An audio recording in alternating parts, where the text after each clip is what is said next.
Magandang hapon mga kalibre. Bumalik kami dito sa Pasig, yung ginawa namin Panasonic na H11. So nagreklamong customer, napakatapos ng repair, mga isang oras na mamatay daw.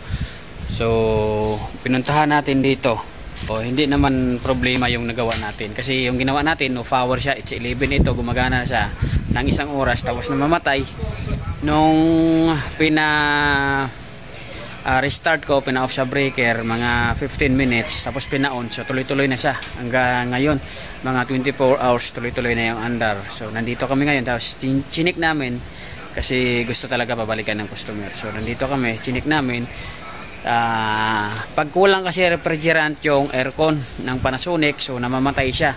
So tatlong attempt yan, saka magbi-blinking. So nakita namin na nagyayelo yung piping. So kulang talaga sa refrigerant. Nasa 80 PSI lang yung charging niya. So dadagdagan namin. At ito, pinapalinis muna ni Sir para hindi naman sayang yung balik natin. Kasi sa totoo, hindi naman talaga to back job, kasi repair lang board natin eh. So ayos, kasama linis at charging pre yun.